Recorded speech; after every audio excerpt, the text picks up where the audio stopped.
You know you are a great product manager when you can filter out and identify the diamonds in this stream that is coming toward you and really put it on your roadmap and make it come real.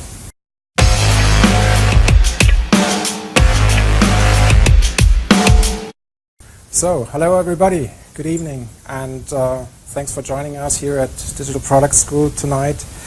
The weather is still beautiful outside, so I'm sure you had various options, and so thank you very much. Maybe just a short question from my side. Who's from Digital Product School? Maybe just raise your hand. Yeah, still quite a few. I think you guys are really fortunate. I wish I had something like the Digital Product School when I was fresh out of university. So I understand we have a good mixture of different kind of disciplines tonight. Maybe engineers. Some engineers? Oh, wow. Good. Product managers? Yeah, at least a few. Some designers here? No? No designers? Okay, okay. So this talk will be about product management, but however, any engineers, please stay. It's going to be very interesting, I hope so, for you as well. So my name is Stefan, the third, I think. And I'm a product manager. I work for ProSiebenSat.1 Digital, and some of you may know ProSiebenSat.1. We're one of the biggest European TV broadcasting companies with quite a large, broad amount of TV and digital assets. And I think some of you may know our TV channels like ProSiebenSat.1, for example. But we also have quite a lot of digital assets like Amorelie, Stylight, who are, I think, involved in the Digital Product School as well, Verivox, My Days, and quite a lot of other things. So a couple of weeks ago, I met Thomas here at the Product Tank here in Munich, and he was talking, he was telling me what he wants to do with you here at Digital Product School. And one thing that I remember he said was people in university, so students in university usually don't know what a product manager actually is doing or what product management is. And I found that very weird because, I mean, there's so much information about product management out there, and why shouldn't they know? But then again, I'm a product manager for more than 15 years, and I can remember when I was fresh out of university, I had no idea about product management. And even when I started working at Yahoo in 2001, my title was something like a producer. I was doing stuff like a product manager would do. Later on, my title was manager product development, or manager mobile services.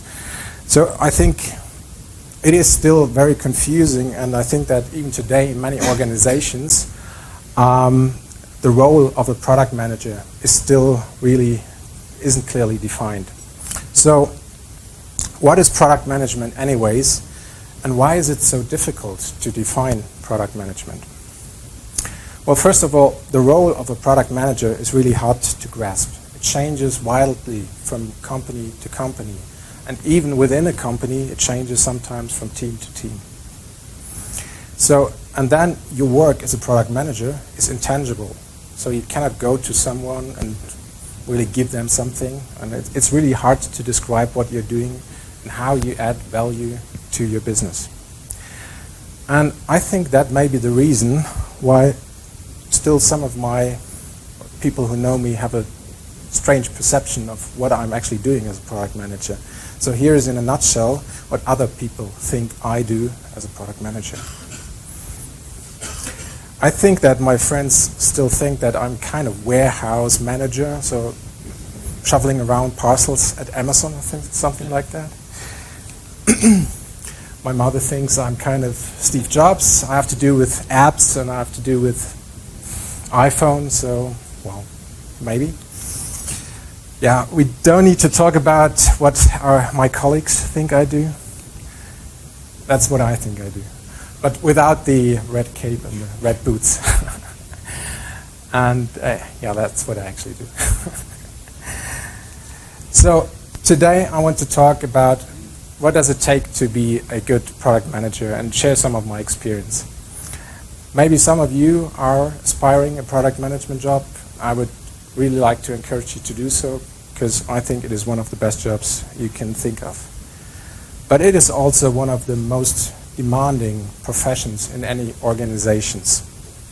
Sometimes, at least to me, it feels as if you have to be a superhero, or real superpowers to be a good product manager. And I think it's even worse than that, because it is not enough to be good at just one thing. I think for your product to succeed, you really need to excel in many different disciplines. It means for your product to succeed, you need to be at least 7 superheroes. And I apologize, I'm coming from Brazil, so it had to be 7, not 6, not 8, it's going to be 7. Okay, let me show you who are those 7 superheroes. First of all, you are an ambassador for your product. So the most basic analogy here all the time is that a product manager is the CEO or mini CEO of the product. And I consider that as a big overstatement.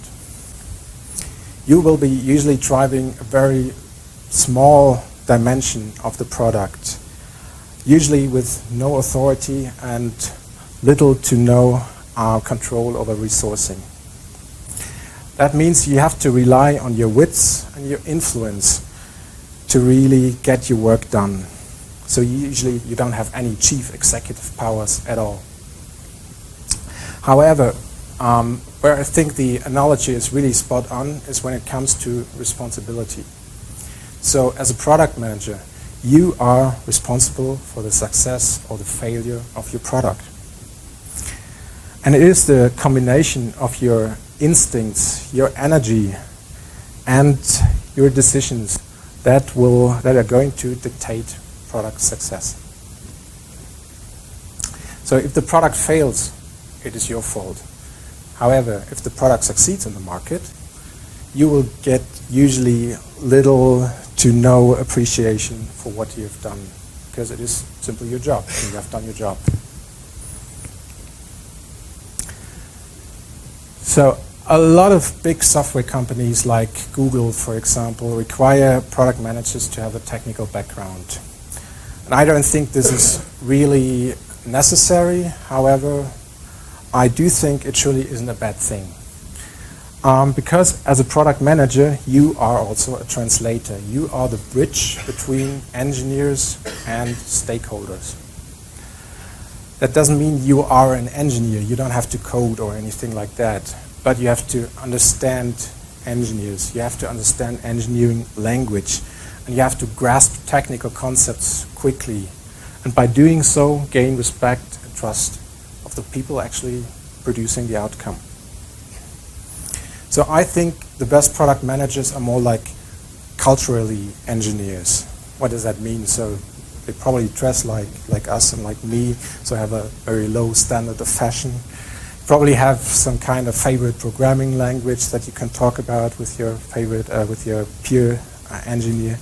And most importantly, you understand engineering jokes, humor. So here's one example. I think that was an easy one, so right? Everyone got that. You want another one? Okay, here's another one. At least the engineers are laughing, right? No idea. Okay. Okay, one more, and this time it's a bit like bashing myself with the head. So, question: what's the technical term for a director of product management? Who knows? Entrylevel.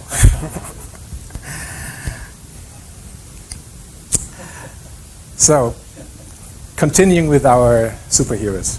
Number 3. I'm not a huge football fan, but I'm sure many of you can relate to the role that a coach plays on any team. So someone like Julian Nagelsmann and the one from Liverpool, what is his name? Jürgen Klopp, exactly.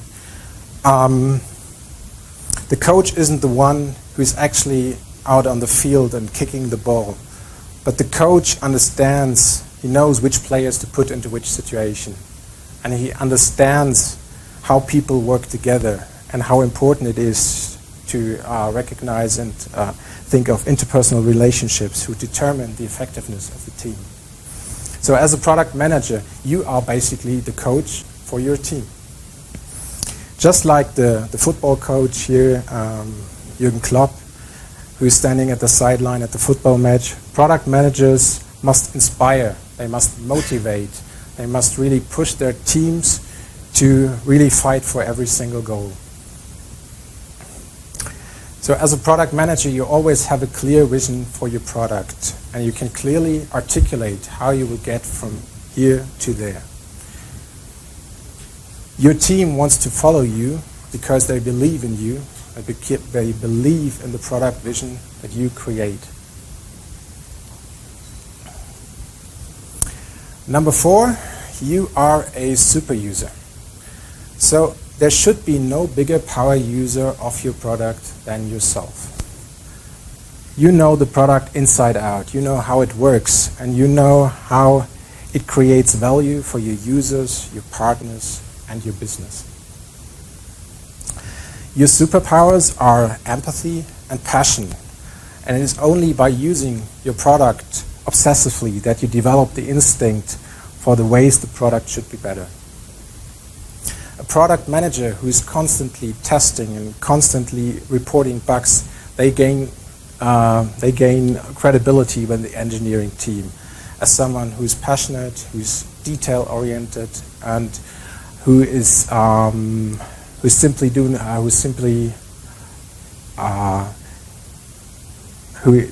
detail-oriented.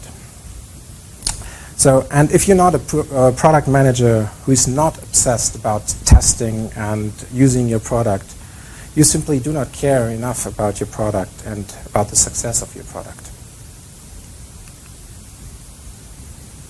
So the 5th one is you are the mediator, and this one is an important one.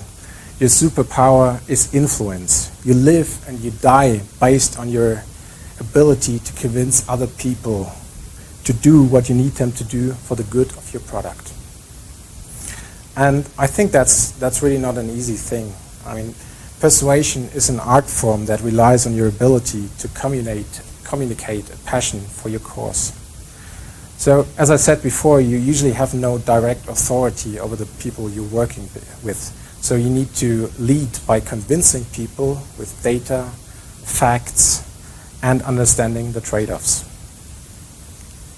As a mediator, you listen to the stakeholders and make sure that all their needs and goals are clearly understood.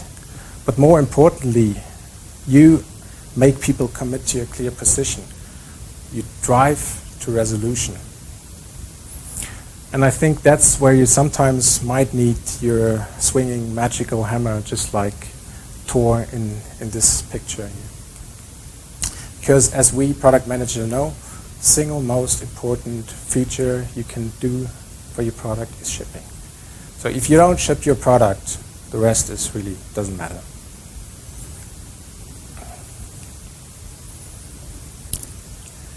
So number 6, you are an inventor. As a product manager, you need to solve new problems every day. In that sense, you are like an inventor. Usually you won't have enough data to support your cause, which means you have to make some really tough decisions, and you will get the master of problem solving and decision making. So product managers are usually creative types who can generate and churn through many ideas and come up with really good solutions for difficult problems. The good thing is you don't need to care about getting new ideas, because there will be a constant stream of creative energy flowing towards you from your stakeholders, from your users, and they all will provide you with new ideas, solution, and feature requests, and yeah, let me show you a couple of examples of one of our projects we recently completed. important sales client wants to be sponsor of the app. We just need to implement ridiculously big advertising on all pages. I don't know how many times I got this request in the past 12 months. It's incredible. When are you going to launch the app for my device that must have been stolen from a museum? I wasn't even a smartphone yet, but well. Now that you have some time, we need at least 4 sprints to implement shiny new tech tool. So engineering always wants to do something new and shiny. That's it. Our chief product officer called us and the assistant of CEO sent you the spreadsheets with at least 5 gazillion feature requests. Yeah, well. So you are basically the person who is best suited to review all those ideas, right? You're the product manager. You know best what your product is about. But that doesn't mean you really have to accept and act on all those requests. As you can imagine, you will probably need to politely discard quite a lot of those ideas. So the ability to say no is really one of the key skills to develop as a product manager. And you know you are a great product manager when you can filter out and identify the diamonds in this stream that is coming toward you and really put it on your roadmap and make it come real. So, last but not least, you are a concierge or a janitor, sometimes even a cleaner. You do as much of the dirty work that is necessary so that others don't need to do the dirty work. Sure, you will do a lot of cool stuff like product strategy and maybe helping design some fancy UI. But at the end of the day, you will really need to do a lot of dirty work.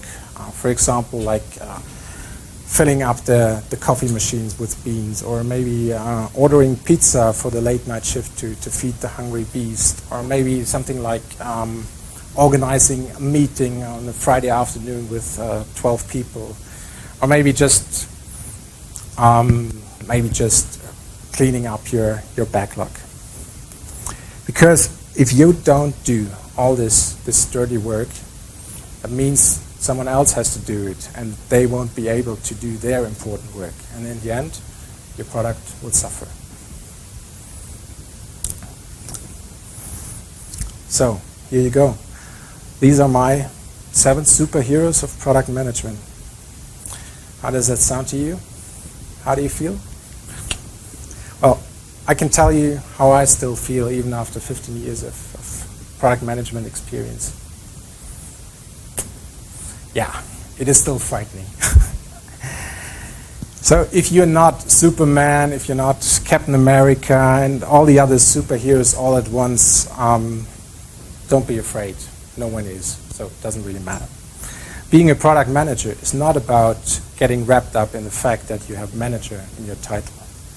Sure, you get to do a lot of cool stuff like developing the next generation TV experience, but you also get to be accountable for the ups and downs of your product. So if a user doesn't understand your product, that's on you, not on marketing. If the live stream in the app isn't working, that's on you, not on engineering. Sometimes I think being a product manager will be the most frustrating job ever, at least it is still for me. But when I'm sitting in the train on my way back home, I see the girl next to me is smiling as she engages with one of our products. I know that's all worth it. So on that bombshell, enjoy the ride. Thank you very much.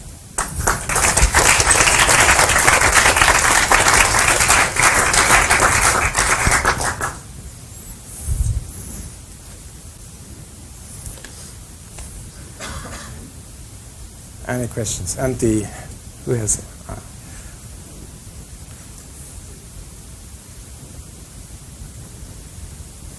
First of all, again, thank you very much for your presentation.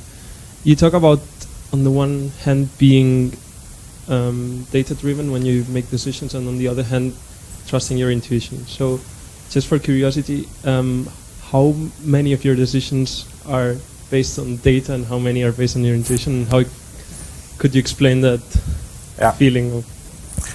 It's a very good question, and I wish more of my decisions were actually driven by data, but most of the time that's simply not the case. So we're in the process of getting more data and doing more testing and really setting up hypotheses and really getting data from our users. But still, at least in my experience, a huge part of your work as a product manager is really experience and instinct. And at some point you need to make a decision, and you cannot wait for data. Maybe you don't have the data.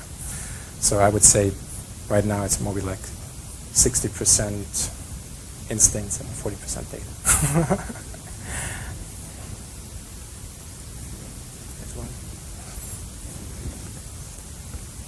Would you say it's a good idea becoming a product manager,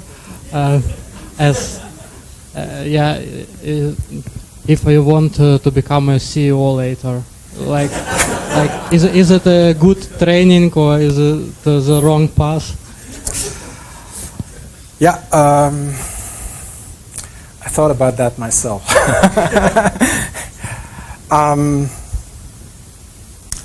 It depends on the company, I would say. So if you're working in a larger company like I do, and we have like, I don't know, 8,000 employees in the company, it's probably not the best way to have a quick path to the top.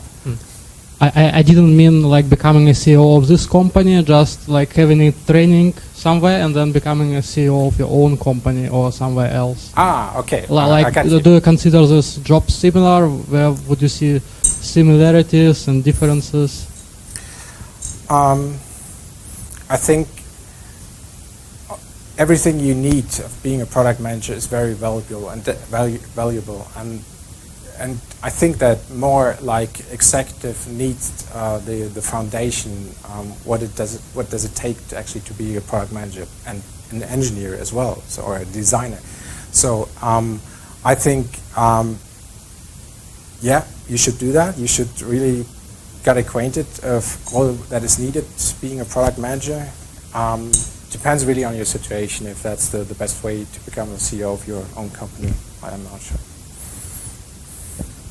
Thank you. There's one, two, yep. I have the mic. Hey.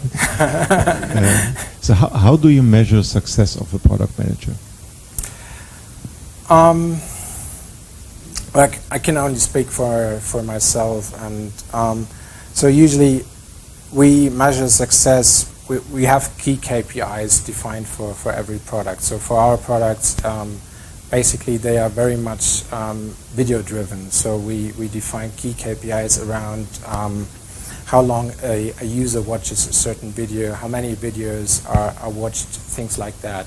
And so these are classical key performance indicators, and they will be used as a measurement for success for the product manager as well.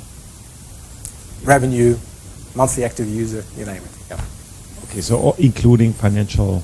Including financial, definitely, yes. Thanks. What is more important for you, personality or skills?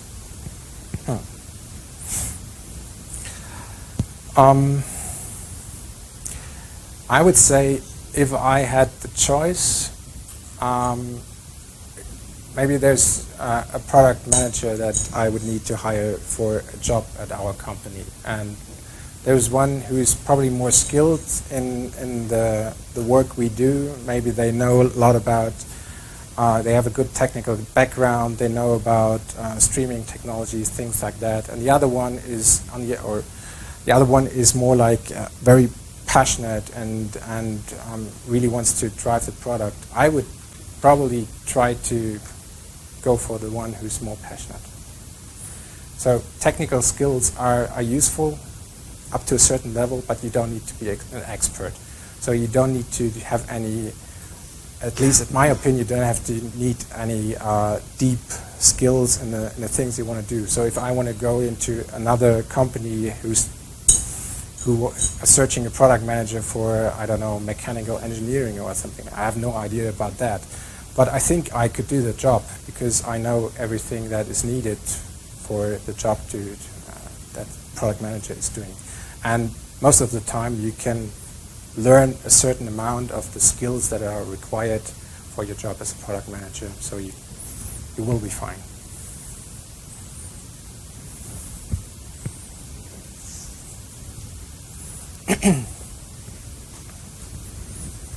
So, as I understand, there's only one product manager per product. So I guess companies only want the most experienced one. So, what would you recommend entry level? So, when you're looking for a job to become product manager. Well, I can tell you how we do that. So, within our portfolio, within ProSiebenSat.1 Digital, we have 54 digital products. Those are websites for our TV brands and apps on mobile, apps on TV, smart TV, Apple TV, you name it. And not only for our TV brands, there are digital products for the bigger TV shows, there are digital products for our aggregator brand, 7TV. So you count them all together, 54 products. We only have 4 product managers. So I think you can really take some of the products, or maybe a product that is important, but that is suitable for someone who has little experience in product management. And if you have other product managers in the company, and they will work together and they will exchange their information, will exchange their experience, that will help a new product manager to really get acquainted for the job. And so there will be a lot of help, and there will be opportunities, at least in bigger organizations like ours.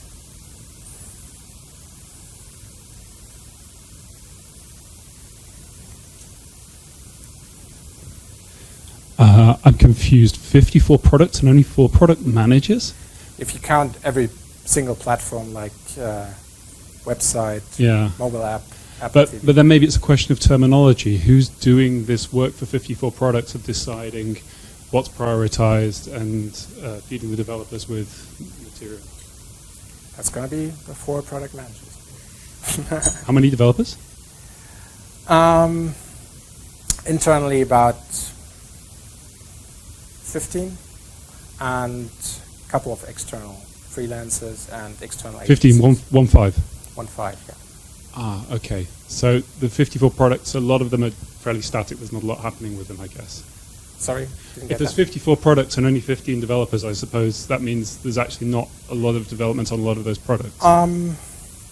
Well, a lot of those products are basically based on the same technical platform, and they are very similar. So we have like websites for all our TV channels which are based on the same technology. So it's not like they're very different. They will have different content, obviously, maybe a different design, but so it is possible for one product manager to really have a lot of amount of products in that sense. Maybe you can call it just one product if you like. Yeah. Maybe one similar questions to them asked before. As an entry-level product manager, so what skills would be essential to get the job, and what things you learn on the job, and how you don't end up being just a project manager and doing only the boring stuff? And well, again, I think that really depends on the company you're trying to get hired. And so in larger organizations, I can only talk about my organization. Of course, there are products that are more exciting than others, and sometimes even the product managers will do plain project management stuff. So maybe you have a project which is really finite in time, so you have a certain time, you have a certain amount of resources, and a certain amount of budget, so there's nothing really, a lot of things you can do, and maybe it's just execution basically. However,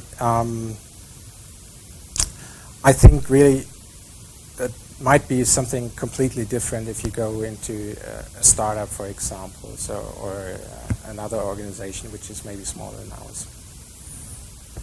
And essential skills? Essential skills,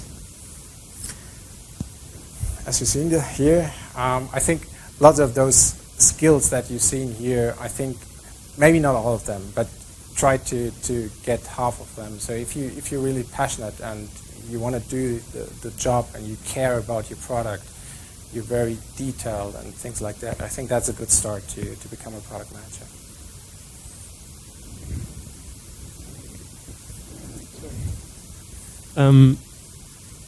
As a product manager, I assume you often encounter situations where some of your employees don't feel ownership of the product, and if you do so, how do you deal with it, or how do you give them a sense of purpose?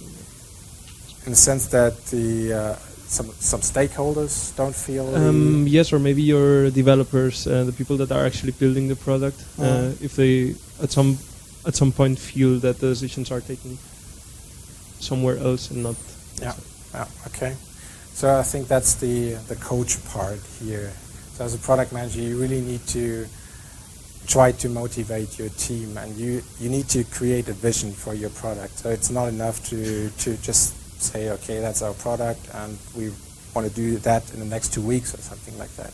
So you need to create a vision. How will the product develop in the next year or maybe year and a half? Very high level, so not very detailed, but I want to go there, and we want to really develop the next generation TV experience, for example. And then when you have this vision, you can really motivate your team, you can inspire your team, and then it's really a lot of communication, inspiration, and being a coach. Is it a continuous process? Do you set so. a vision? I think so, yeah. Thank you.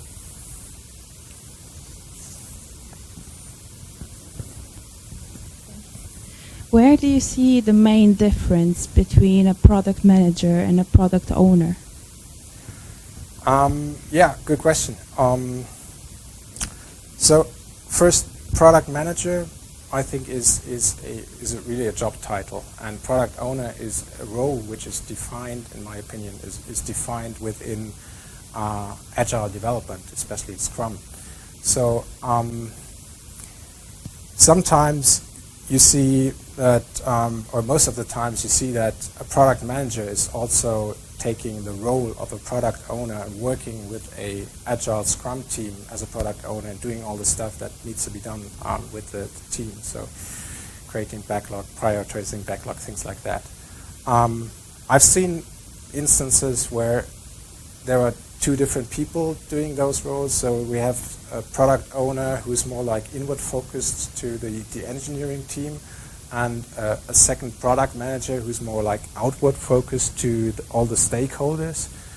I don't think that's really the best solution, and sometimes it might be necessary because there's so much work to do and you really need to put it on different shoulders, but at least my opinion is it's always best to have one person who's responsible for the product. Okay, thank you. So in your opinion, it's always good to have a product manager, but not necessarily with the technical skills. No, well, they need to be, or product manager, if there's just one person, obviously they need to, if you have an internal team and they're doing like Scrum, for example, they will have the role as a product owner, and they will basically do all the stuff the product owner, and they need to have some technical skills as well. Yeah. Thank you. So you telling that there should be one product manager who has a vision, right? Mm-hmm. And if this vision is not like of the whole team, if I would go, for example, there's a show that I don't like as a team, and you say, okay, but this is our vision, how you get your team in line. Or, for example, if President Trump would be a product manager, how you would keep people in line to say, okay, this is my vision, so people follow me. Well, it doesn't always work. See, I mean, the best you can do is try in the way I tried to describe. So if you really paint a vision that is for some is really valuable and they want to follow you, that is an easy one. And there always will be someone who doesn't believe you, who's probably not as enthusiastic about this vision. And well, sometimes if that's the case, I use the magical hammer.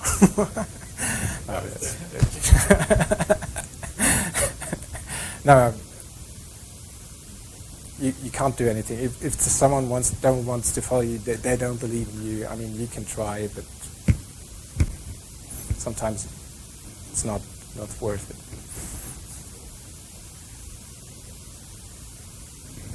Yes. Great presentation, thanks, and also extremely great questions. Thank you, guys. I'm glad. I wanted to wait for this question a little bit later. You are dealing with a very, very strong intangible side of the product. No offense to the tangible ones, even though they are not so tangible anymore like they used to be. How do you deal with that? Because it's extremely different rules when it comes to product management. When you make cell phones, it's kind of a little bit more clear what does it do, what it doesn't do. But with your TV products, it's extreme intangible sides. And how do you, I don't want to use the word control, but how do you go around with it? How do you deal with that challenge, if that might be easier? I'm not sure how what you mean by intangible, or that our products are very intangible. Like, for example, you are producing TV, different shows and digital websites, and not the shows itself. It's really just the digital products where the content is shown. So it is a website. It's an app. Okay. Things like that. I'm taking back my question I'm in that not case. in the content business. Yeah. Cool. Thank you. Okay.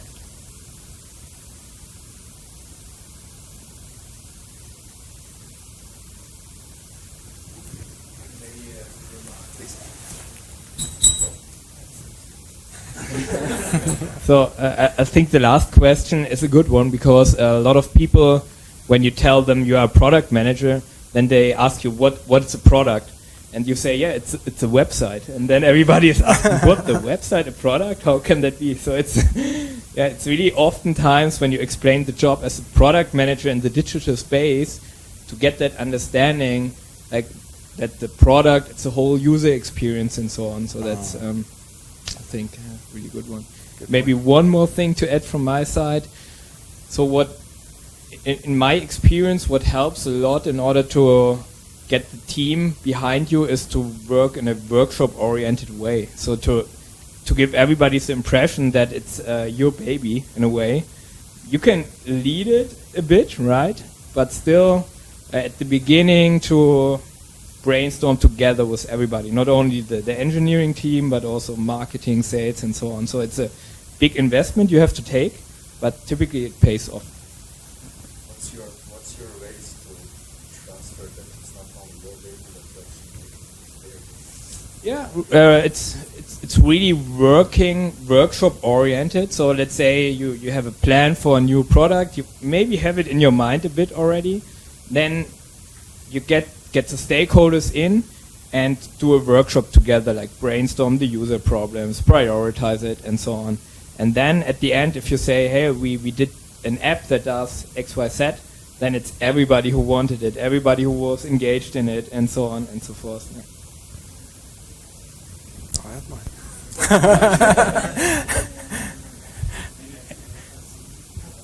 Great remark, by the way. Also, your name is not Stefan. On top of that, engaging stakeholders and your team members in a workshop, you can always use data and user research so to avoid endless discussions. So when the stakeholder approaches you and say, hey, I've got that really cool idea, look, my wife designed this logo, we should try this. You say, yeah, great idea, we should definitely try this, and then put it into a test and confront them with the results. And they will get the feeling once they saw the user reaction or the usability test videos or whatever. They feel like they discovered it, that it didn't work, and that they found something better. So maybe that helps as well. Any more questions? Yeah. I have one or two more. What is the average lifetime of your products? Well, for example, we started our websites like 9 years ago, and obviously there are like always the product will go through different stages. So that you have first of all discovery stage, and then you go through testing, and then you roll it out, and you will basically try to refine it afterwards. And after a few years, maybe you will skip to the first phase again, and you do a whole redesign or a whole redeveloping of the website, so it starts all over again. So the product manager really takes care from the beginning to the very end. So it's also an operational business manager. Yeah, it is. Okay, thanks.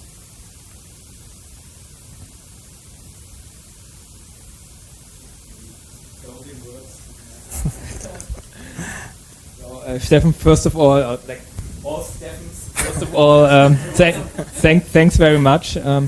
So I know from your side that you guys are hiring. So we do. That right? Okay. Yes. So talk to Stefan, the passionate ones. Tell your friends about it, obviously. And like from my point of view, there was the question like, what skills do you need? And I think that's exactly the skills Stefan described. So when typically I did interviews for product managers, I also wrote a list of like 6 core skills you need, and then trying to find out if that person can do it.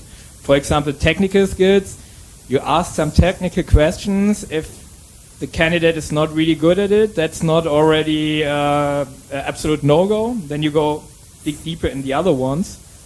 And that's really like you look at the list, and if you have the potential to go there, then I think it's product management is for you. And I completely agree. It's a really, really good, exciting job, obviously.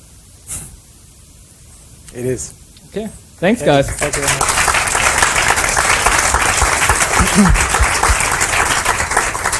Don't forget to vote on this talk as well. So we need data.